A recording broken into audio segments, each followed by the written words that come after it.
Marco Rubio? Well, I think to set the stage for this, I don't do this too often, and you know that. Yeah, I remember that one of the first blogs I wrote was Christians Who Hate Trump, I and remember it that. was way back in the day, And it went and viral.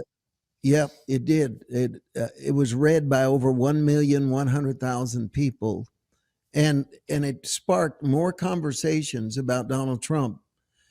And because I felt something was on him, well, Yeah, I feel that the number one question that we are asking right now, and this question is life and death, is what's going to happen after Donald Trump leaves? right. The tariffs, even some of the staunchest enemies of Trump now know it works. Yep. And now we are watching the stage, the international stage is drifting toward America being a power like it's never been before. The fact that we bombed the nuclear sites in Iran without starting a war, without one American dying, it was supernatural in my mind, and the world is shifting. And I believe that the leadership, okay, we have NATO calling Donald Trump daddy, but for the firepower perspective, and I thought I'd slip that in there, but I feel for the firepower perspective on what's going to happen after Trump. Now, why are we talking about this? We had shootings in New York. We're wondering about the gender of the supposed wife of the prime minister of France. We've got burning issues, but what it all points to is a world in total chaos.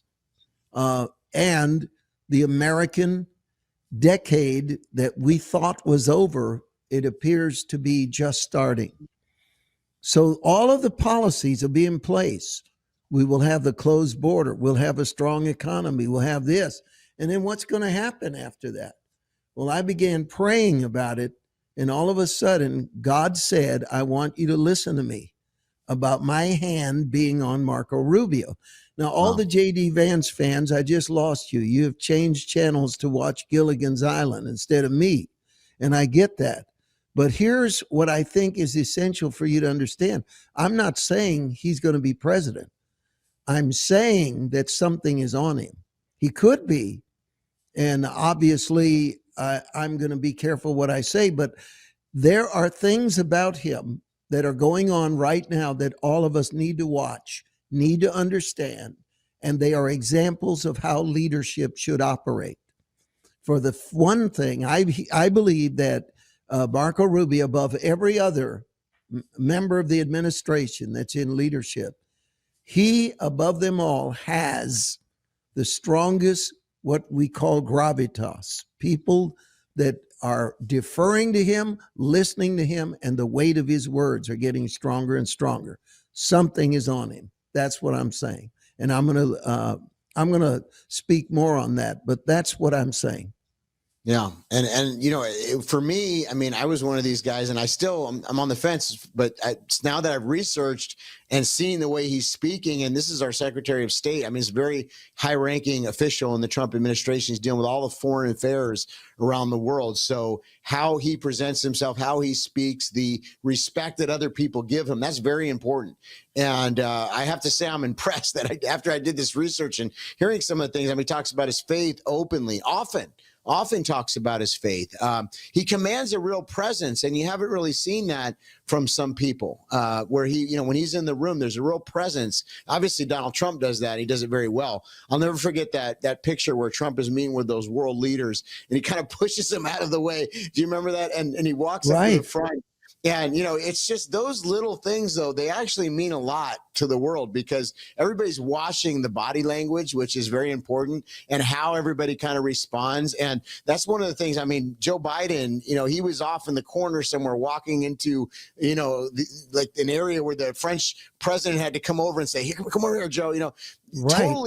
Totally different. I mean, what a night and day, what a difference a day makes, with the Trump administration. It looked like we were about to lose the dollar as the global reserve. It looked like, on the world stage, there were so many things, the BRICS were rising, and, there was just so much happening so quickly. And now, and I believe this is because of the prayers of the church. We've talked about this, but there's been this extra time that we're given, and you've talked about this in some of your sermons and things that you've spoke about at Crusades, Mario. But that you believe these next 3.5 years are extremely important.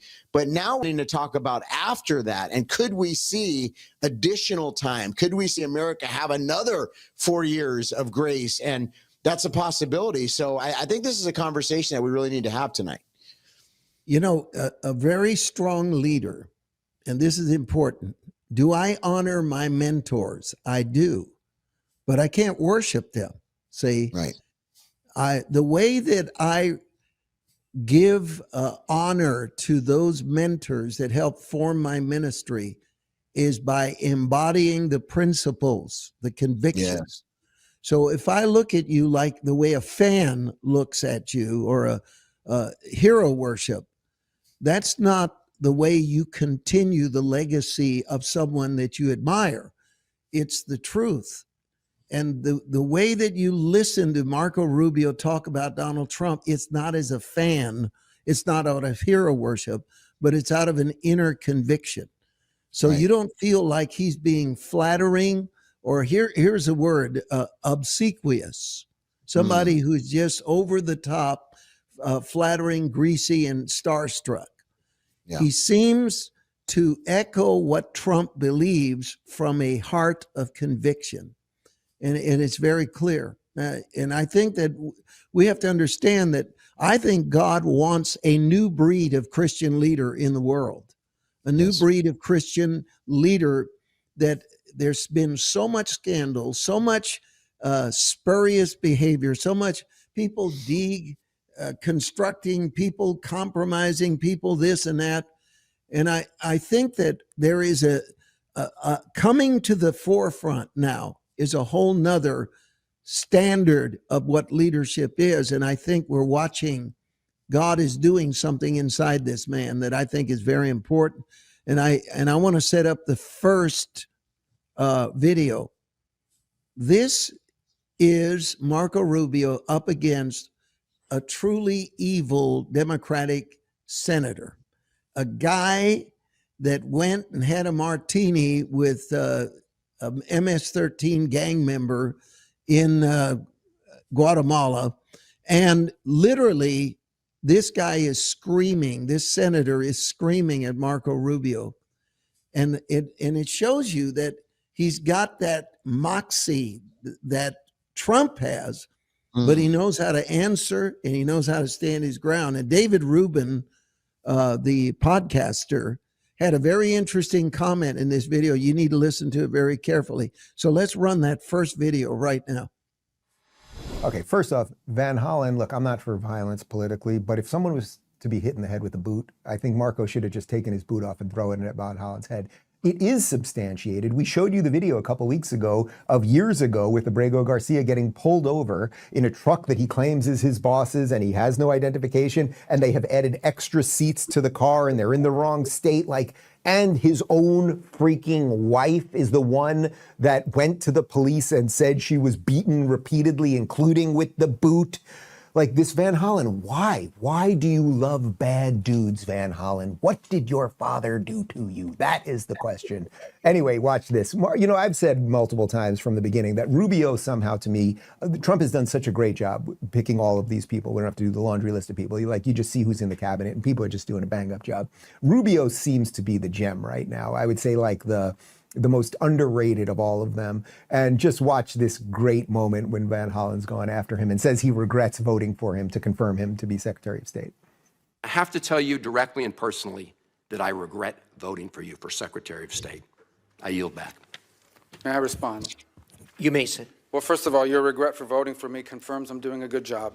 Based on what Well, that's just a flippant statement, Mr. Secretary. Can I respond, Mr. Chairman? You may. I didn't ask Senator, questions. please let the Secretary have I'd be the floor. happy to, but then I can respond to his Your response. time's up, Senator, and willfully used, I might add. Well, your remarks do not represent the view of this committee. Well, Mr. Secretary, Chairman, please. Well, I'd like to. I can't respond to everything he said because much of these are untrue, but I'll go through a few. First of all, I'm actually very proud of the work we've done with USAID. For example, I don't regret cutting $10 million for male circumcisions in Mozambique. I don't know how that makes us stronger and more prosperous as a nation. I raised don't regret Sudan, Mr. psychosocial Secretary. support services. I raised USAID. Sudan, Mr. Secretary. Can I not respond, Mr. Mozambique. Chairman, or do I?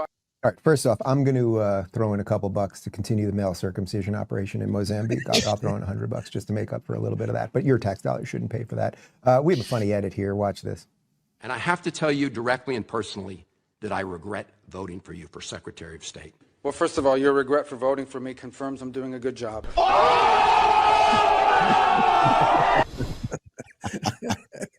True. Okay, so let's look at this. Marco Rubio was brutally overcome by Trump in the first debates. Remember the debates? We need to talk about this. Yeah. Yeah, where Donald Trump introduced the gangster approach to debating, Yes. and really took over the stage. It took a lot for Marco to realize the big picture, didn't it? And put that aside and say, you know what?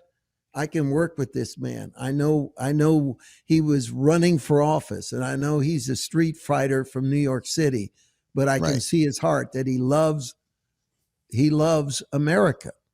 There is a powerful example in there. His ability to put aside the past bitterness and team up with a man that he knew.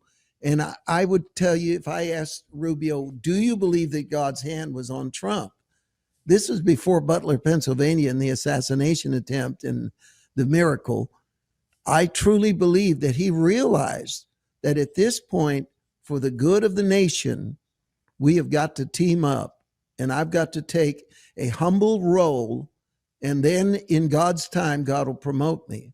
And I think that's an amazing thing. So Yes.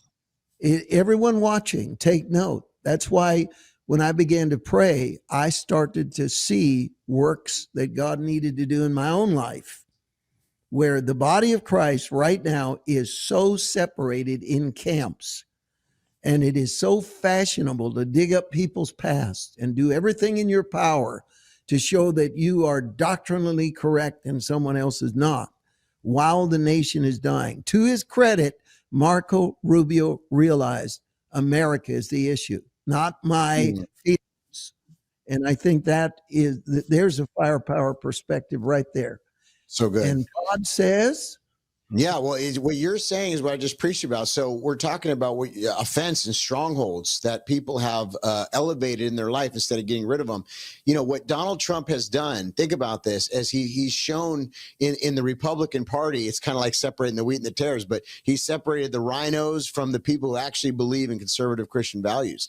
And so I think that's what's come down to, you know, where Marco Rubio says, look, this guy is taking a stand for religious liberty, for, you know, national sovereignty, for borders. Yes. Security, for law and order. You know, he's going through all the things. He's like, why would I come against this guy? Then you got opposite. You got a Liz Cheney, or you got, you know, Romney, or one of these people. You know, obviously they never really believed in the core conservative values. They were shams, because when push came to shove, they showed their true colors. Murkowski, some of these others, and a lot of those people are getting out of politics. I really hope they do, because that's what the Trump effect has done. There's been a cleansing, and it's still going on, and it needs to go on. We need to get rid of these Republicans in name only in the party. But I think that's really ultimately what we're seeing here, is they're looking at it, to your point, Mario, for the greater good. And the church needs to adapt this, because for the greater good of the body of Christ, for the greater good of soul winning, for the greater good of fighting against this, you know, the major spiritual war that we're in, why are we picking each other apart and emptying out churches when we should be filling churches? So it's a real good example and a real good point that you made there. I happen to absolutely agree with you. You know, and we watch carefully how, you know, for 10 years, I led a student Christian revolution on the University of California at Berkeley. And I knew that God was going to take me into another phase that would involve leaving Berkeley and choosing a successor to keep the work going. And I had some candidates, and there was one, no way, because I could tell that they just wanted the visibility. There was a second that was a fan of me personally. And I know that individual to this day was probably very disappointed they weren't selected and probably don't understand why. And now, all these years later, I think it's safe to talk about it. But the third believed in the manifesto and the mission statement of the ministry itself. He believed it. See, that to me was life and death. Yes. Is it in your heart? Is it your conviction? And I believe that you look at Marco Rubio, he is not, if he's placed in a position of power, he is not going to continue the Trump policies out of hero worship from Trump, but because of a personal, internalized conviction, these things work. He not only believes in Trump, he believes in the things that Trump does are truth and they work. And for their sake, intrinsically, he's for them. And I think I want to show another video. I want to set it up though, and and I want to be very quick about it. On the most highest level of interviews, there are low-level shows, they are indiscriminate, but the highest stage to be on is on the international stage that has to do with NATO, and it has to do with journalists asking you questions that are not simple or easy questions. So this has to do with the bombing of the nuclear sites in Iran, whether or not we were going to go to war. So watch this video and watch how Marco Rubio handles the question. Does this mean the job is done and you can rule out the possibility of near-term future strikes? Well, that was never the goal here. The goal the president set out was 3 nuclear sites. He targeted them. He says, I want a one-off campaign in which we go in, wipe out 3 nuclear sites, hit them hard, and get out without any loss of life. And the mission was achieved, and without any escalation. And the mission was achieved. The truth of the matter is that happened on Saturday night. By Monday night, we had a ceasefire, so 48 hours later. So not only did this bold move by the president, and he deserves a tremendous amount of credit for taking this bold move, not only did this bold move have impact, but I actually think it helped end the conflict. It allowed Israel to say, okay, now the objectives that we wanted to see out of this operation have been achieved. And I think the president deserves a lot of credit. He had a defined mission. Said, this is what we're going to do. We're hitting 3 targets. We're not hitting regime people. We're not trying to overthrow the government. We're not looking to invade. We're going to hit. Our problem with Iran is with the nuclear program. We're going to hit the 3 sites that we've been negotiating over, and then we're going to move off the mark. And so that's to what we the did. Americans that are concerned about where this is going, can you give them some assurance that this is it, that we're not going into a war with Iran? No, the president's made clear he doesn't want a war with Iran. He's not looking for a war with Iran. In fact, he's still looking for a deal. Well, not wanting a war and getting entangled in one or two Well, different look what things, happened. right? I mean, we basically flew, like I said, halfway across the world, dropped these weapons on 3 key sites, pulled away, and we were done. It showed tremendous amount of strategic patience by the president to do that. He clearly defined the goal. He delivered on it in the limited way that he had defined it, and then we moved on. We didn't look to escalate. In fact, we looked to de-escalate. You saw they did an attack on one of our bases after warning us that they were going to do it. Nothing happened. President didn't respond. A few hours later, we have a ceasefire, and the war is over. Now, the ongoing problems with Iran remain. It's the regime. If the regime wants a civil nuclear program, we can negotiate that with them. If what they want is a nuclear weapon, that's not going to happen. And I think the president has proven that he's willing to act when he says he's going to do something. Yeah. Yeah, go ahead, Todd.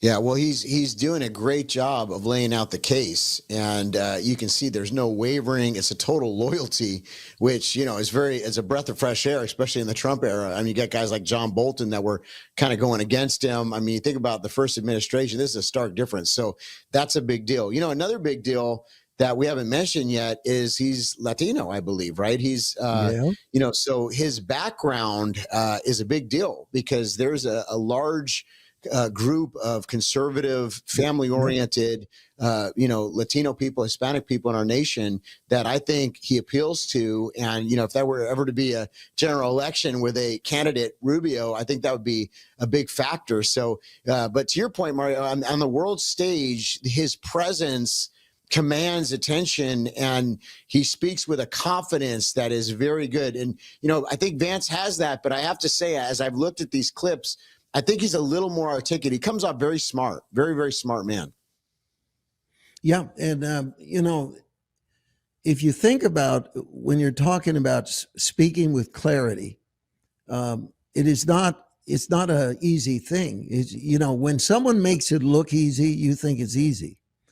Right. But to follow him in the development of his points about the nuclear hit on the 3 sites, it's very powerful how he handled that.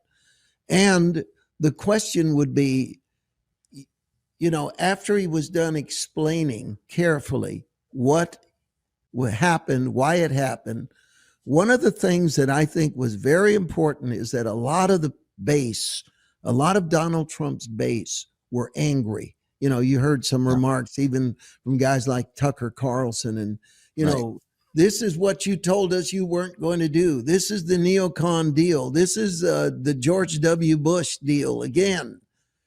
And what Trump had to do, and leaders have got to do this, when something was done wrong, you don't not do it again because you fear you're going to do it wrong.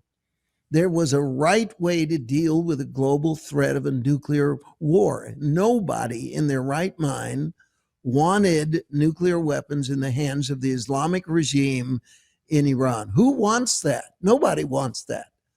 So it's very easy to be wispy and say, oh, we don't need war. So Donald Trump said this: sometimes the way to prevent war is through strength and decisive action. And that's what you're seeing in the language of Marco Rubio. He's saying victory through strength, victory through strength. And then he said, now watch, no war came because of that.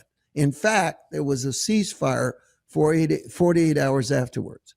This is an important thing. Go ahead. De-escalation in Pakistan and India, who are about to go to war with each other. 2 nuclear powers. Just recently you had Cambodia and Thailand, I think it was, that were about to go at it. And, Trump helped stop that one. I mean, he's trying to do that in Ukraine right now and Eastern Europe with Russia. I mean, and I think he's going to achieve that. And I still stand by, I believe strongly as we go into the midterms, we're going to see a heated up economy. We're going to see a lot of these things. What's so interesting, to your point, Mario, only a few weeks ago, there was a lot of people that were very angry at Donald Trump. And I'm talking about a lot of people in the MAGA movement.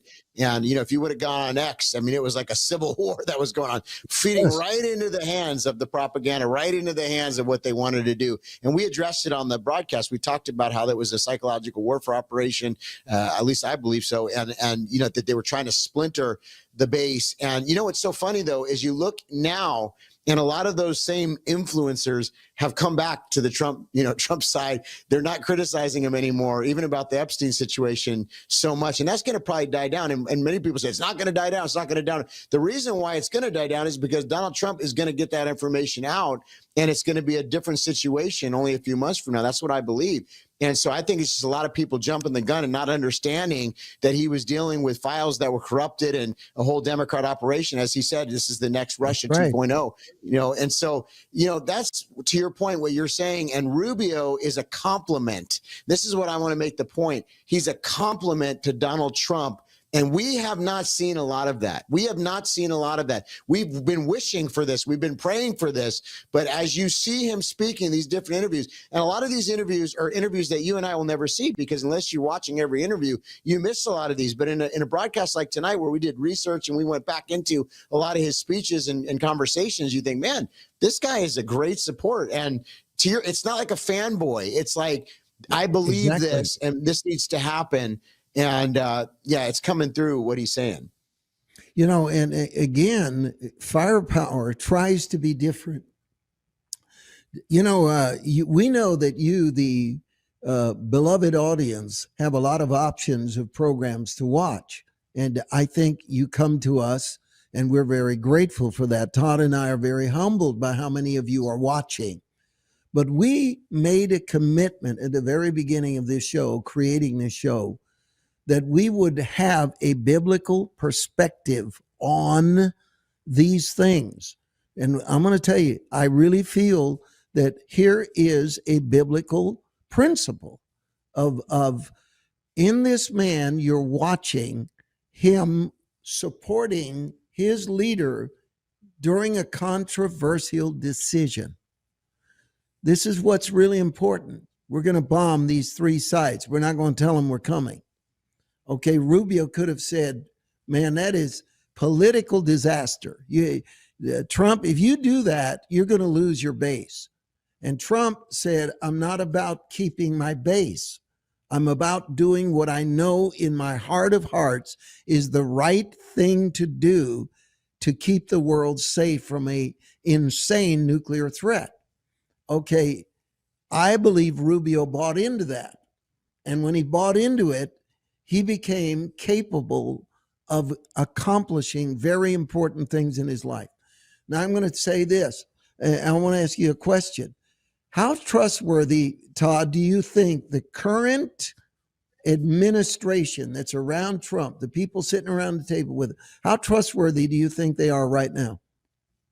I think they're pretty trustworthy. I trust them, and that's pretty hard to say. But if you look at each one of them and their track record, and I think President Trump was much more careful this time around. I feel like he learned from his mistakes and he realizes he had to have a strong team.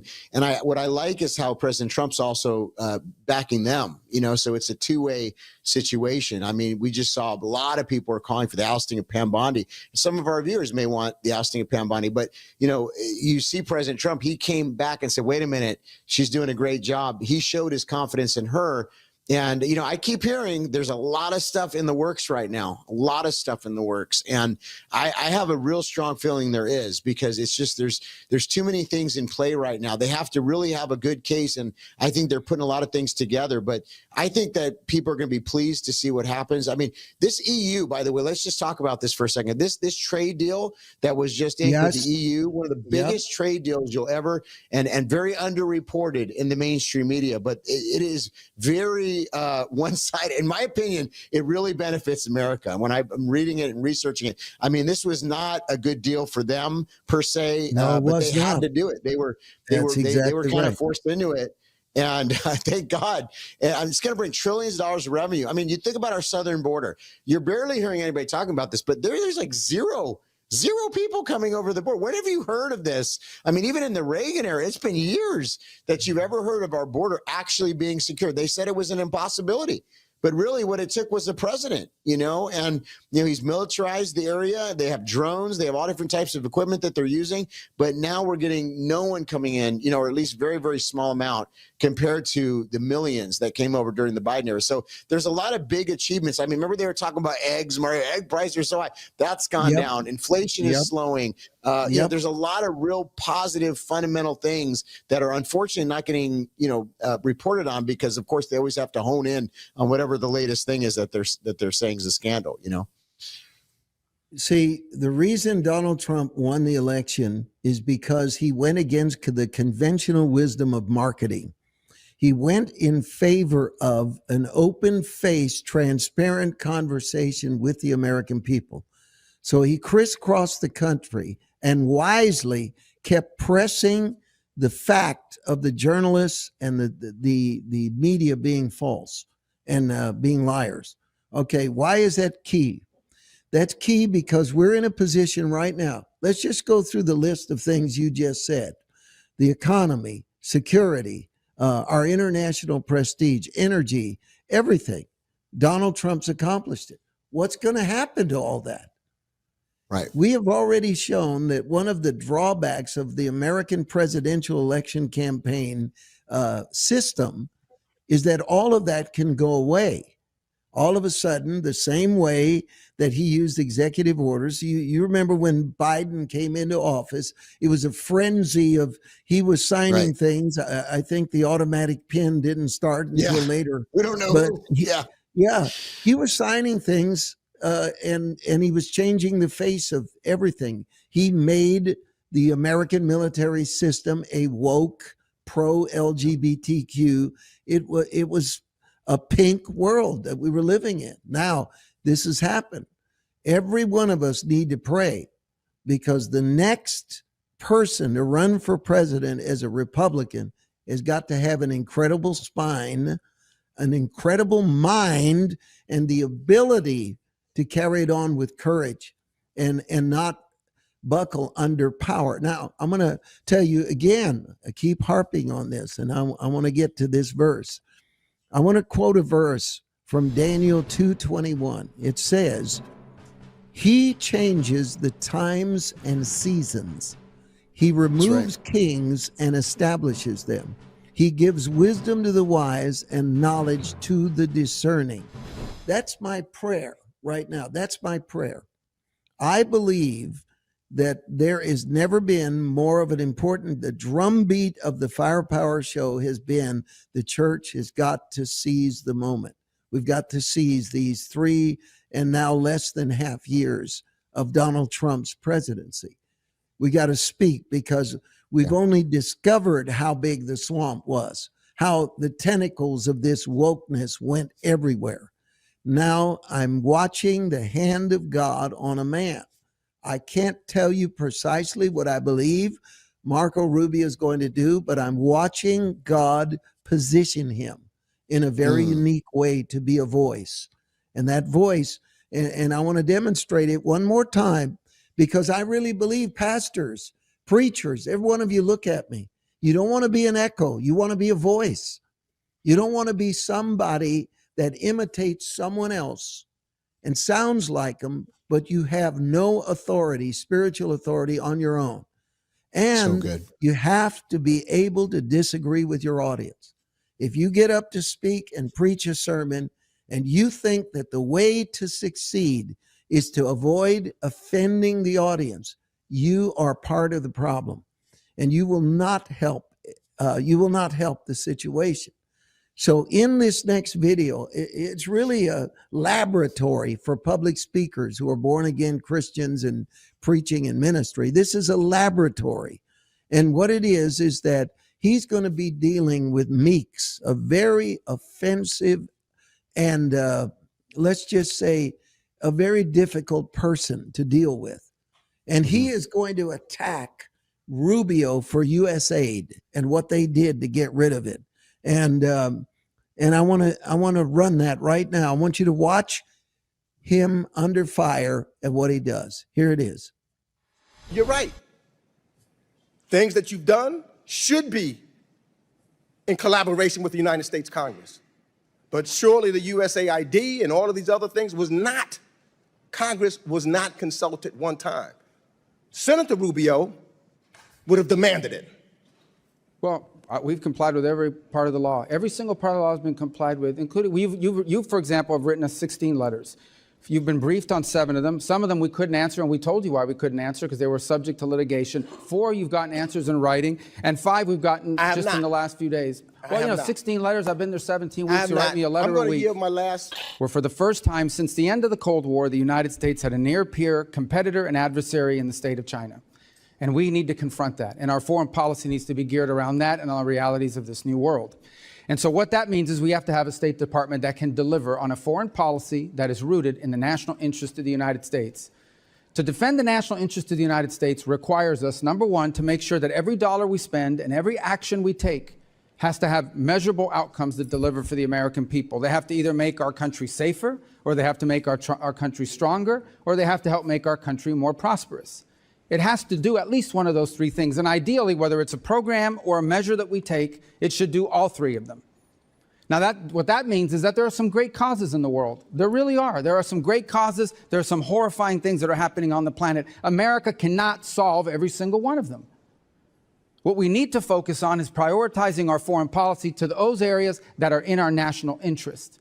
Now, we will still remain the largest contributor of foreign aid and humanitarian assistance on this planet by far. The United States, even under the budget that's before you today and the changes we have made, will still contribute more in foreign aid than the next 10 countries combined, than the entire OECD.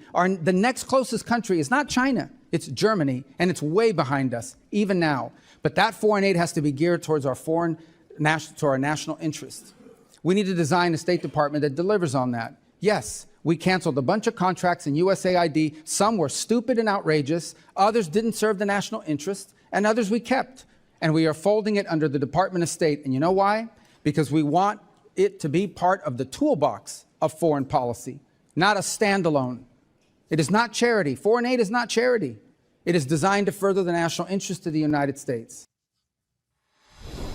A CEO will walk into a room and he'll look at his staff and ask the question that is most important. This is how it's done, folks. You walk in and you look at him and you say, what problem are we trying to solve? I preach and in my lifetime, I can't even number how many churches I've preached in. But when I walk in and I'm there for a matter of 30 minutes, I already know if they are in personal opposition to their own good and their own purpose. They're out of touch with what they're supposed to be doing. And it's the old line about keeping the main thing the main thing. So here is what he said about foreign policy. Foreign aid must serve a purpose. It cannot be, and he rightly determined that USAID was a rogue organization working in absolute opposition to the mission of the United States foreign policy. Now watch this, Todd. I walk into a church and I'll look and I'll see a renegade underling to the pastor. Yeah. And I'll watch him putting up with stuff from that guy and spending money on stuff. And he'll say, well, they have a pocket of people that they influence in my congregation, and I can't deal with their being rogue. And okay, I might have a worship leader that's gay, right? I mean, let's go there. But it's hard to find musical talent. And so here you're watching what Marco Rubio is saying. What we spend money on is an extension of our character. Yes. And if it isn't making him, I hope some of you out there are commenting on this right now, because this is a laboratory. This is a master class on leadership. Right. That we have got to understand that Sunday morning can be the single most wasteful operation, where gathering everyone together without arming them and without empowering them and without clarifying for them what their beliefs are and what their reason for being on the earth is, that you are literally neutralizing an army.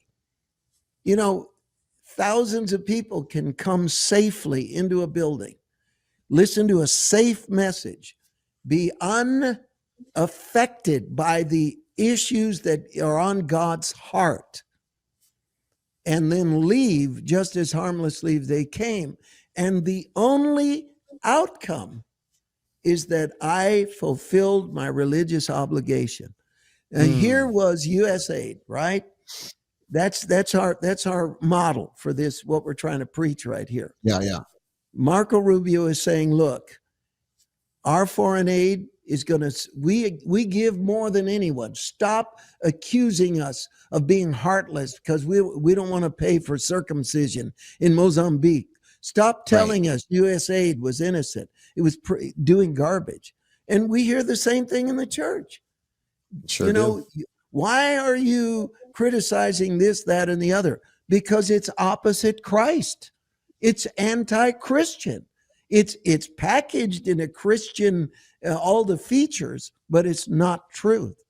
And what you're watching is Marco Rubio saying, look, we're not heartless. We're not lacking in compassion.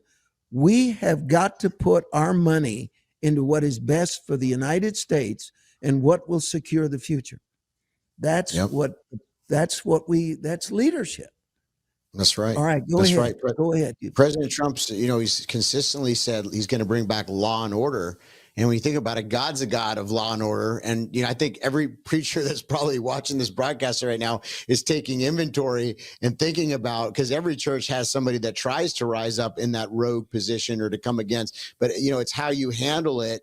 And if you allow that, you know, if you pander to it, do you become complacent? Do you conform, or do you know, move forward with the vision that God's given you despite whatever opposition is against you? And that takes really boldness and courage and strength and leadership. I mean, really what we're talking about here today is good leadership and good leadership skills, that not only can you articulate the why of the mission, but you can also speak to the people. I mean, what happened with those Democrats in these hearings is they got completely blown out of the water, because really what they're worried about, and we all know this, is they want to fund their NGOs. They want to fund all their corruption and all the nonsense that's been going on under the nose of the American people for decades. And that's why they're all making all the noise. They're not making noise because one of their countries that they love is not getting the proper aid. They're making the noise because they're being defunded, and their organization and the corruption is being defunded. And see, this is where I think, Mario, this is part of a greater revival and move of God, because when there's a move of God that starts to stir,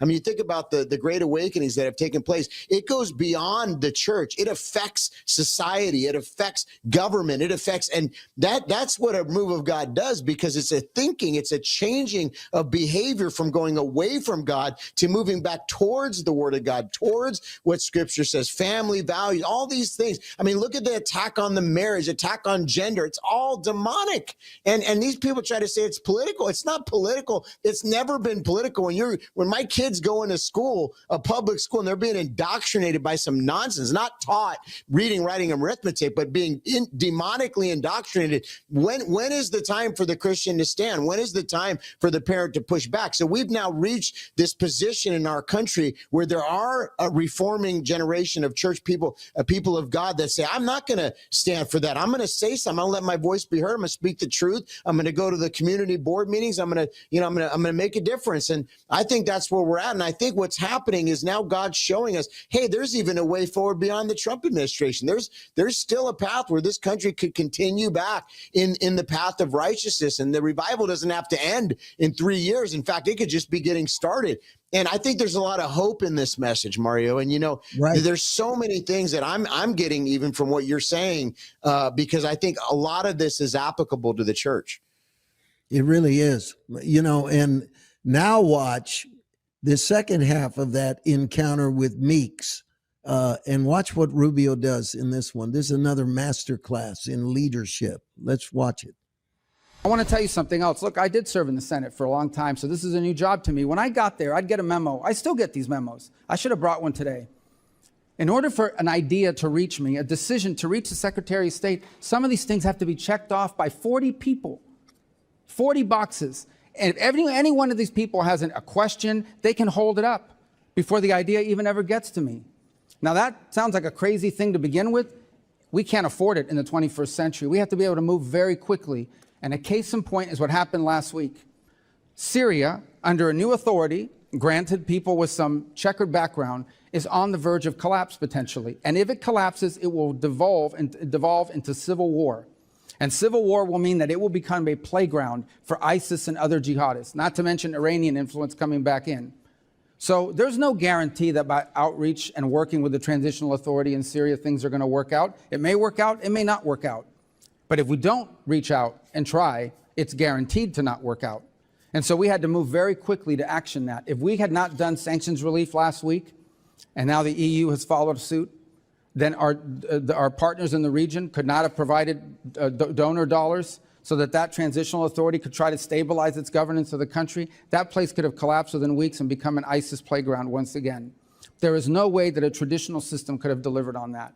It would have gone to the interagency. It would have gone to 6 to 9 months of debate. Any individual could have held it up with an information hold, and we never would have acted. We can't afford it. The world moves too quickly. And so we need to drive policy from the ground up, from our embassies and our regional bureaus, and that's what we're doing. And that's what we're doing. On the last point I would make about foreign aid has to be part of our portfolio, part of what we do, and it has to be consistent with our agenda in any region of the world or any country. And oftentimes you will find, and maybe some of you have found when you travel, you go talk to an ambassador and they will tell you what USAID was pushing and what they are pushing in the country are not just different, they're in contradiction. And in many cases, USAID programs were undermining the mission of the embassy. That's right. That's a fact. And I heard that over and over again. I've heard it in the Caribbean basin, and I've heard it in other parts of the world. Okay, let's go back to church life. How does that work in church life? Soul winning. Let's talk about soul winning. Many congregations are so perplexed by the need of a program that would appeal to a certain group within their large congregation that outreach literally goes away. There's no outreach. And there could be someone trying to get to the pastor. He may be a youth minister. He may be a very important leader in the church. He said, we need to win the lost. We need to get outside our four walls and win the lost. That will get buried in committee after committee after committee. And every committee, and I'm going to talk about the bridge over the River Kwai syndrome, committee after committee after committee will bury it. We know we're dealing with churches all the time. There are many good churches. There are many great pastors, but there is a preponderance of where you have to have 40 signatures, just like Rubio said, to get souls won, just to win the lost. And when it jeopardizes a pet project, it'll be tabled and it won't work. Now here's the River Kwai. It's a movie, and William Holden was in it, and Sir Alec Guinness was in it, and it was about how the Japanese used the indentured slavery of prisoner of wars convicts to build a bridge over the River Kwai. And Alec Guinness represented a British officer, and he became enamored with designing a beautiful bridge and building it. But all the while, the mission was to stop the Japanese that were going to use that bridge to transport ammunition and supplies and to blow it up. And when it came time to blow it up, he couldn't do it. The officer could not do it because he was aware of what he had built. I believe the devil can trick a ministry into building an artificial bridge, a success, a mirror, a mutation, an imitation of what they were actually called to do. And so what happens is you start to realize that you are feeding and you've gotten good at something you're not even supposed to be doing. And God comes along and says, you got to blow this bridge up, and you can't do it. You can't blow up this bridge.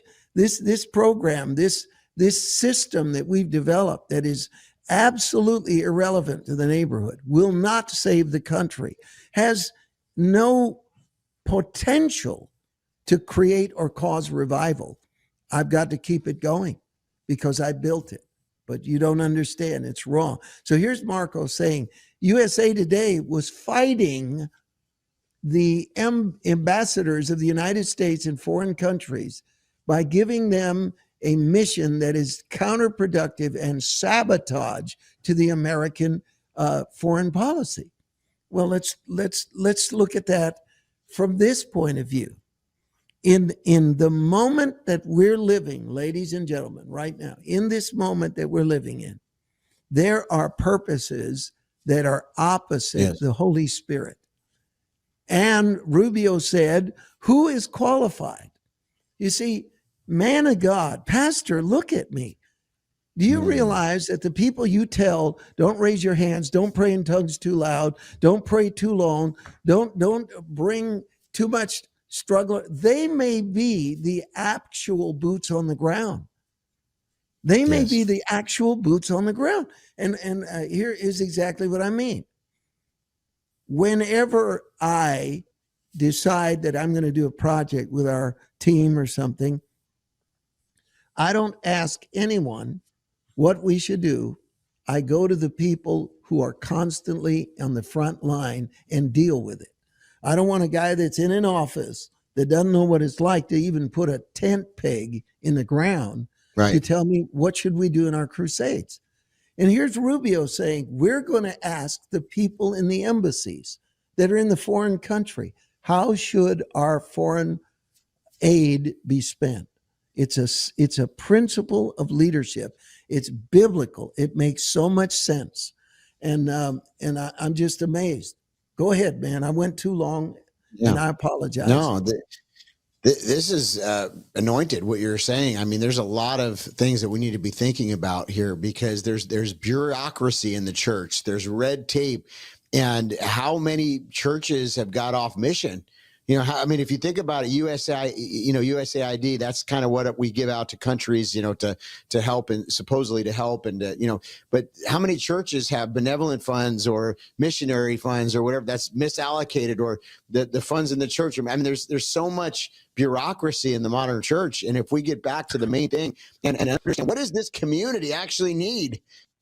What is going on in my city? I mean, Mario, I've been to cities where, there's a mega church, and I'm not saying there's some really great mega churches, but, there'll be a mega church that's over here, and then you go across the street and the people have never even met anybody from the church. They don't even know what the church is about. And then you have the complete opposite, where you have a church that's so involved in the community, where the community is literally starting to be uplifted and thriving. And, I think a teen challenge, Dave Wilkerson, where he went into the worst of the worst, and helped people out of addiction. What you do, Mario, when you go into cities and you reach people that are unchurched, and this is what we got to get back to. And I think this is really where I think we are, where God is saying, what are you going to do, church? What are you going to do, people of God? I'm willing to give you more time. I'm willing to give you more breakthrough. I'm willing to give you more healings. I'm willing to do signs and wonders and miracles. I know there's people saying America's done, but God's not saying America's done.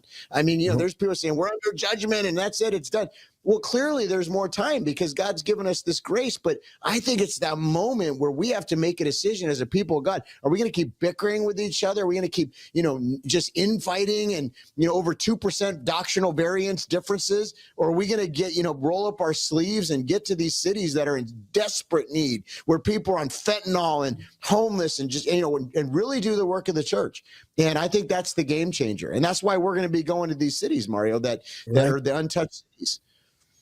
Yeah, I'm going to talk about that, but I want to, I think we both are looking forward to this next crusade in Howell, Michigan, just north of Detroit. And it's going to be powerful. We have several hundred people registered right now to be with us next Sunday night for a miracle service at Floodgate Church. And you can go to mariomurillo.org right now and register for that. Also, Saturday morning at 11 a.m. at the Floodgate Church, the pastors and leaders of that area are getting together.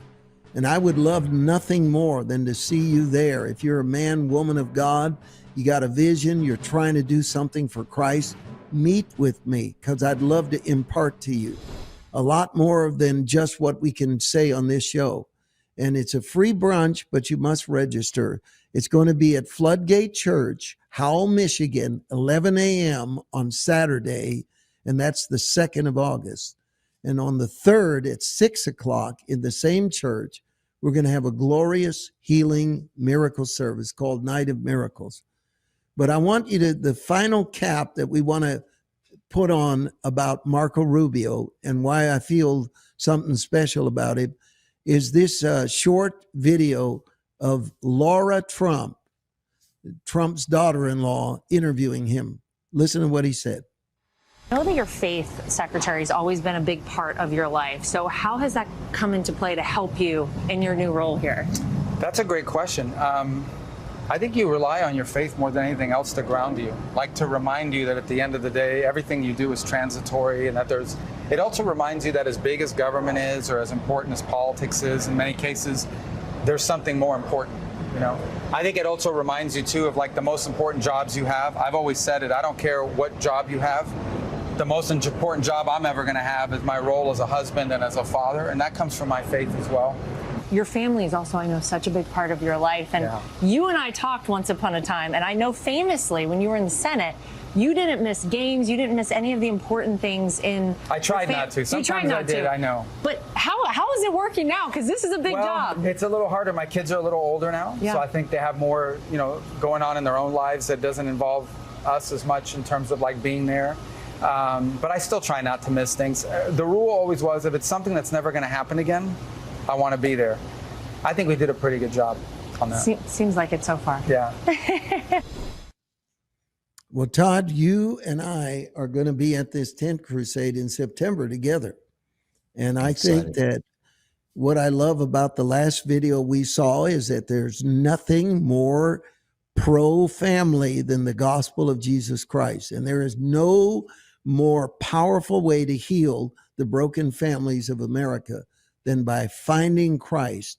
You know, there's a lot of suspicion about divine healing, and it's justifiably so. There's been a lot of abuses and a lot of exaggeration, and things haven't been confirmed. What we do in our tent is surrender to the Holy Spirit for real miracles, signs, wonders, and miracles that are truly real. And they've had a wonderful effect on millions of people. And so I want you to be a part of that crusade, and we're going to open the